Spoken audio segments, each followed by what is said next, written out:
Hello बच्चों, आज हम फिर पढ़ते हैं साइंस। और साइंस में लेसन नंबर 16 और पाठ का नाम है जल यानी वाटर, और क्लास रहेगी 6। तो अब ये हमारे कोर्स का अंतिम आ रहा है। तो इस पाठ में हम, जैसा कि पाठ का नाम है जल, तो जल है तो कल है, जल ही जीवन है। यानी कि पृथ्वी पर प्राण वायु के बाद जो दूसरा एकमात्र साधन है वो जल ही है। तो इस पाठ में हम जो हैं जल की आवश्यक क्यों है, जल की क्या उपयोगिता है, जल कहाँ कहाँ से प्राप्त होता है, क्या स्रोत हैं जल के क्या गुण हैं, और जल के हम किस तरीके से यूज़ कर सकते हैं। तो आज हम इस पाठ में इस जल के बारे में ही पढ़ेंगे। तो आइए अब इसको हम बारीकी से समझते हैं। हाँ, तो पहला देखते हैं हम जल की आवश्यकता, यानी जल यानी वाटर हमारे लिए क्यों जरूरी है। तो वायु की भांति जल भी सभी सजीवों के जीवन के लिए अत्यंत आवश्यक है, और हमें जीवित रहने के लिए ऑक्सीजन के अतिरिक्त सबसे अधिक जल की आवश्यकता होती है। पृथ्वी पर जीवन जल के कारण ही है ना। जल की उपयोगिता एवं आवश्यकता गृह कार्य के अतिरिक्त कृषि, उद्योग, बिजली बनाने आदि में पड़ती है। अब ये और भी किस किन चीज़ों में जल की उपयोगिता होती है, तो उसको हम देखते हैं। तो पहला है मानव शरीर में, यानी जल मनुष्य के लिए अति आवश्यक है। ये भोजन के आवश्यक तत्वों को एक अंग से दूसरे अंग तक पहुंचाता है। जल शरीर का तापमान नियंत्रण करता है, यानी मानव शरीर में। दूसरा उद्योगों में, तो उद्योगों के लिए भी ये आवश्यक है। फिर है हम विद्युत उत्पादन में लेते हैं, नदियों पर बांध बनाकर जल से विद्युत तैयार किया जाता है। दैनिक कार्यों में, दैनिक से कार्यों यानी कि खाने पीने, साफ सफाई, कपड़ा धोने इत्यादि में करते हैं। और अगला पॉइंट लेते हैं मनोरंजन के क्षेत्र में, यानी जल जो है, जैसे मछली पकड़ना, तैराकी, नौका विहार आदि जल के द्वारा ही करते हैं, तो ये भी मनोरंजन के क्षेत्र में। अगला लेते हैं कृषि में सहायक, तो जैसे बीजों के अंकुरण, प्रकाश संश्लेषण, पौधों की जैविक क्रियाएं आदि जल में। और कृषि सिंचाई, तो ये कृषि में सहायक। अब परिवहन में लेते हैं अगला पॉइंट, जल की उपयोगिता कि नदियों, झीलों एवं समुद्र में नाव की सहायता से मनुष्य एक स्थान से दूसरे स्थान तक जाते हैं, तो ये परिवहन में आ गया। अगला लेते हैं जल जीवधारियों का मूल घटक है, यानी कि मनुष्य के शरीर में के भार के अनुसार 70% जल होता है मनुष्य, और हाथी के शरीर में 80% जल, तथा पेड़ पौधों में 60% जल उपस्थित रहता है। अब हम लेते हैं कि जल अनेक वनस्पतियों तथा जंतुओं के रहने का स्थान भी है ना। जल में कौन कौन रहते हैं, जैसे तालाब में मछली, मेंढक, बतख, केकड़ा, कछुआ आदि जंतु। और पौधों में लेते कमल, सिंघाड़ा, जलकुंभी आदि ये जलीय पौधे हैं।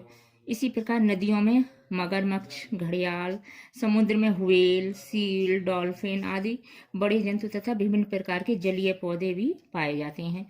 अब अगला है जल द्वारा कीटाणुओं और बीजों एवं फलों का प्रकीर्णन, यानी कि जल के द्वारा ही हम इनका प्रकीर्णन है ना, फैलाव होता है। तो इसमें जो है जल में ऑक्सीजन घुली रहती है, और जलीय जीव श्वसन के लिए ऑक्सीजन जल के माध्यम से ही प्राप्त करते हैं। तो अब ये ले लेते हैं हम जल के स्रोत क्या है, यानी जल कहाँ कहाँ से हमें प्राप्त होता है।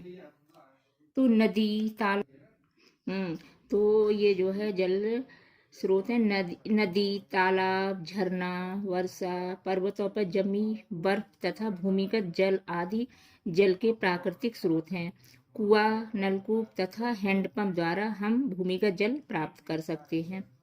तो जो है पृथ्वी के धरातल को 2/3 से अधिक भाग समुद्र से घिरा है, और समुद्र प्राकृतिक जल का सबसे बड़ा स्रोत है।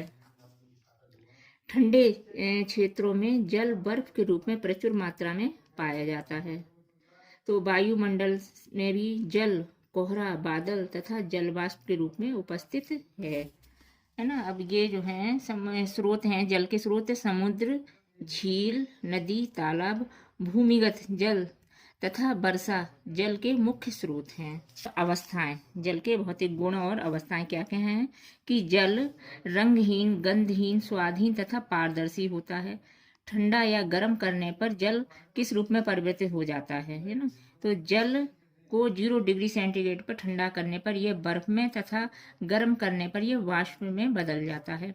जल की 3 अवस्थाएं होती हैं, ठोस बर्फ के रूप में, द्रव जल के रूप में और गैस जल वाष्प के रूप में, है ना। अब ये देखते हैं हम, समुद्र, नदी, तालाब और कुआं आदि से भी जल निरंतर वाष्पित होता रहता है और वायुमंडल में मिलता रहता है।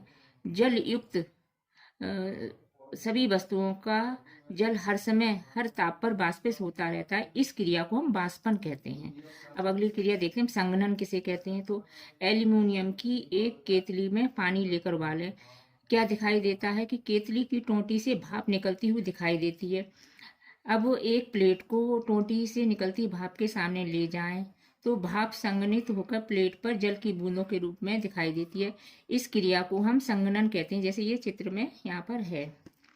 अब अगला देखते हैं हम, जल जो है मृदु और कठोर किस प्रकार होता है। तो जल में कुछ लवणों की उपस्थिति हमारे स्वास्थ्य के लिए हानिकारक नहीं होती। ऐसे जल को हम मृदु जल कहते हैं। इसके विपरीत कुछ अन्य लवण जल में घुले होने के कारण कुछ कार्यों के लिए जल अनुपयुक्त हो जाता है। ऐसे जल को हम कठोर जल कहते हैं। तो कठोर जल में साबुन के झाग कम देता है और मृदु जल साबुन के साथ अधिक झाग देता है।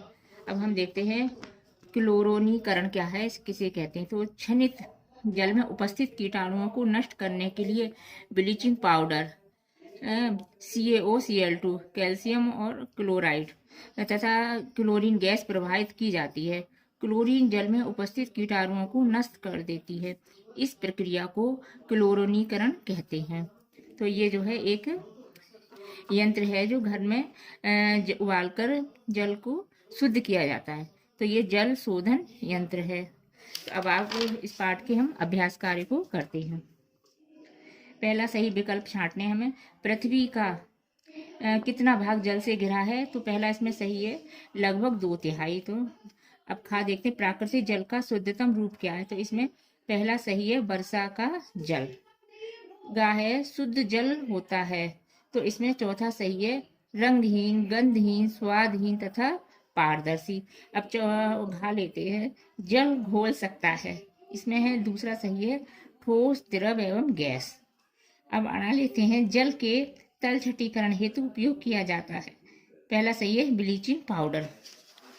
अगले क्वेश्चन लेते हैं, रिक्त स्थानों की पूर्ति की, यानी खाली स्थान भरने। तो पहला है, समुद्र जल का सबसे बड़ा खाली स्थान में स्रोत है। दूसरा है, जल सभी जीवधारियों का खाली स्थान में प्रमुख घटक है। अब गा लेते हैं, जल में बहुत से पदार्थ जल में गा है। अगला देखते हैं, जल में बहुत से पदार्थ घुल जाते हैं, इसलिए ये अच्छा खाली स्थान में विलायक है। अगला लेते हैं, घा, जल की कठोरता उसमें घुले लवणों यानी खाली स्थान में लवणों के कारण होती है। अणा लेते, क्लोरीन द्वारा जल में उपस्थित कीटाणुओं को नष्ट करने की प्रक्रिया को खाली स्थान में क्लोरोनीकरण कहते हैं। अब ये अगला क्वेश्चन है, तीसरा सही और गलत के निशान लगाना। तो पहला का है, अपमार्जक यानी डिटर्जेंट मृदु व कठोर दोनों प्रकार के जल में झाग देता है। तो ये सही है, इसमें राइट का निशान। खा है, शुद्ध जल 0 डिग्री सेंटीग्रेड पर जमता है तथा 100 डिग्री सेंटीग्रेड पर उबलता है। ये भी सही है, इसमें राइट का निशान लगाइए। गा है, कठोर जल कपड़े धोने तथा औद्योगिक कार्यों के लिए उपयुक्त है। तो ये गलत है, इसमें क्रॉस का चिन्ह लगाइए। घा है, जल 3 अवस्थाओं बर्फ, ठोस जल, द्रव तथा जल वाष्प गैस में पाया जाता है। तो ये राइट है, सही है। और आप इसको पढ़िए, समझिए और अन्य बच्चों को भी शेयर कीजिए। अब ये पाठ जो है समाप्त है तथा ये किताब भी, कोर्स भी ख़त्म हो रहा है। एक ही चैप्टर और पढ़ा बचा हुआ है। तो आगे मिलते हैं, लास्ट पार्ट है कंप्यूटर। तब तक के लिए